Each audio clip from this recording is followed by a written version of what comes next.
pour intégrer nos développements Power BI dans une démarche DevOps, un des premiers leviers qu'on a, c'est d'utiliser des pipelines de déploiement, des deployment pipelines en anglais.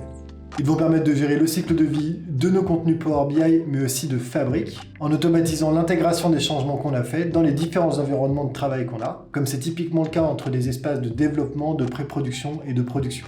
Et si ça vous paraît encore obscur, attendez la fin de la vidéo. Bon allez, let's go, rien de mieux qu'un exemple pour vous montrer tout ça. Comme vous voyez ici, j'ai créé 3 espaces de travail, Dev, PPR et Prod, qu'on va utiliser pour faire nos déploiements. Pour créer un pipeline de déploiement, il suffit de choisir l'option, de donner un nom au pipeline, on peut aussi lui rajouter une description, et la première chose qu'on nous demande, c'est de définir le nombre d'étapes qu'on veut dans notre pipeline. On peut aller de 2 à 10, et ici on va garder ici ce qu'on nous propose, donc développement, test et production. Pour rappel, on a classiquement 3 étapes de développement qui correspondent aux différents environnements. Un premier de développement, qu'on utilise jusqu'à la fin des développements. À partir de ce moment-là, on va pousser les changements en pré-production ou dans un espace de test. L'objectif ici, c'est qu'il y ait un test des rapports, que ce soit sur la performance, que ce soit sur la qualité de données, ou encore de valider que les besoins ont été bien pris en compte dans les développements. On parle aussi de mise en recette. Et du coup, une fois que les développements ont été testés et validés, on va les pousser en production. L'environnement de production, c'est là où les utilisateurs finaux consultent le contenu, typiquement les rapports qu'on peut créer dans Power BI. Et généralement, on retrouve cette logique d'environnement séparé de bout en bout, c'est-à-dire également dans les sources de données. Typiquement, dans des bases de données, on va avoir une base dédiée à la pré-production, une base dédiée à la production, une base dédiée au dev, ce qui va permettre de tester de bout en bout, en fin de compte, les déploiements, que ça soit l'ajout d'un nouveau champ dans une base de données, que ça soit la qualité de données qui soit modifiée ou encore les structures de table, ce qui va permettre notamment de ne pas exposer des données sensibles dans les environnements inférieurs, pour que ni les développeurs ni les recetteurs n'aient accès à ces données, ce qu'on retrouve classiquement dans les organisations.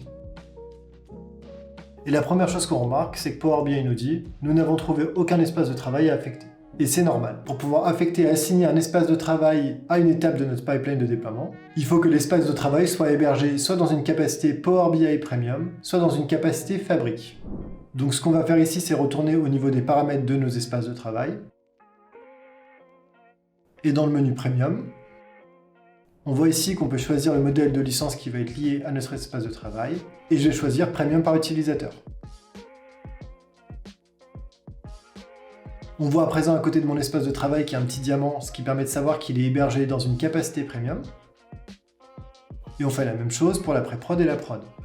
Mais cette fois-ci, je vais utiliser la version d'essai de fabrique. À nouveau le petit diamant qui apparaît. Et pour finir, du Premium par utilisateur. Maintenant, si je regarde dans mon pipeline de déploiement, je vois que je peux choisir un espace de travail. Je vais sélectionner Dev pour développement, PPR pré-production pour le test, et Prod pour production. On voit ici qu'on a une vue pour chacun des espaces de travail avec ce qu'il y a à l'intérieur. Et ici, on a un comparatif entre nos 2 environnements, donc de développement et de test, qui nous dit que le contenu n'a pas été modifié depuis le dernier déploiement. Donc on a un environnement de développement qui est ISO, qui est le même que celui du test.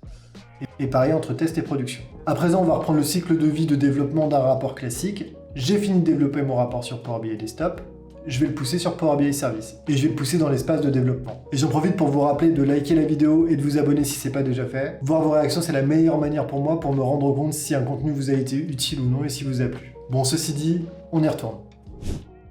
Donc pour ça, je vais publier mon rapport. Je sélectionne Dev. Et voilà.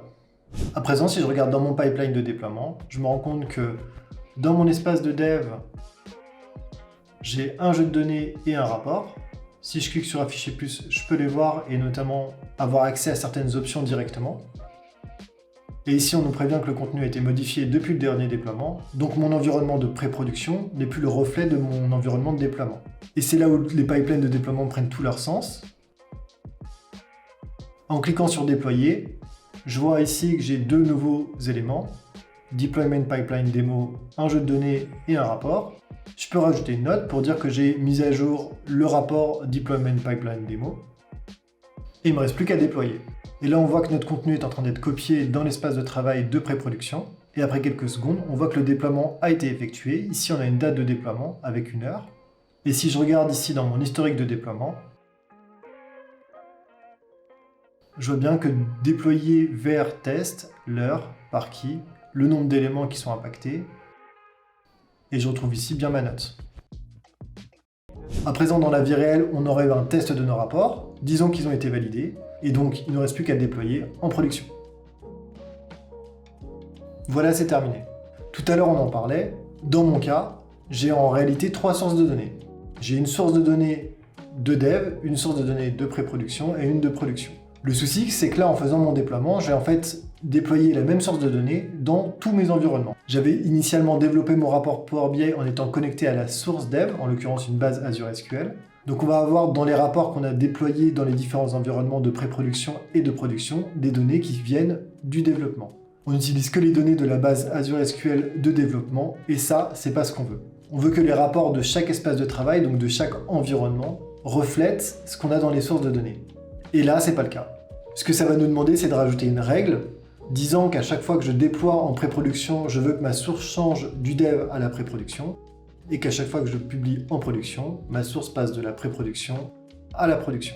Et pour ça, on a 2 moyens, et vous allez voir, c'est tout simple. Pour ça, il suffit d'aller sur les règles de déploiement et d'ajouter une règle. En disant que donc, on veut que notre source de données, qui actuellement est connectée à la dev, passe à une autre source de données de pré-production. Et là, on nous invite à redéployer. On va faire la même chose en production, en rajoutant cette fois-ci une règle pour changer la source de données de la pré-production à la production. Et on redéploie. On voit que nos 3 environnements sont à présent similaires.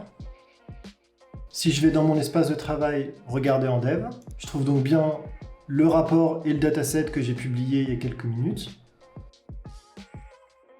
avec ici une connexion à la dev. Je vais modifier les informations et lancer une actualisation. Parfait. Si je vais en pré-prod, ici on voit que c'est bien la pré-production qui est appelée. Le refresh est bien passé. Et enfin, en production, on est bien sur la source de prod. Et une fois de plus, le refresh passe sans problème. Si je retourne sur mon rapport Power BI pour faire une modif, en l'occurrence rajouter une mesure, je republie mon rapport, toujours en dev.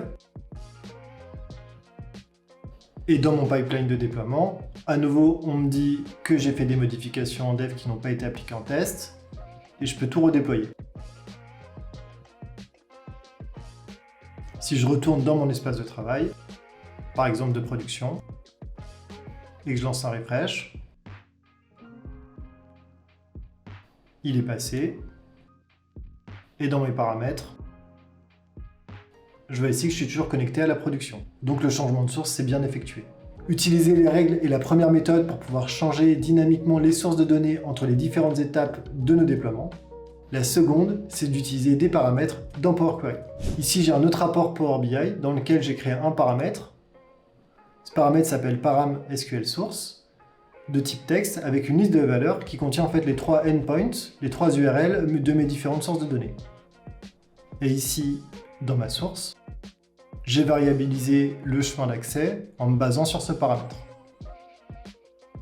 Je vais publier le rapport, à nouveau en dev, dans mon pipeline de déploiement. Ici, on voit qu'on a 2 nouveaux éléments, un rapport et un dataset. Je déploie.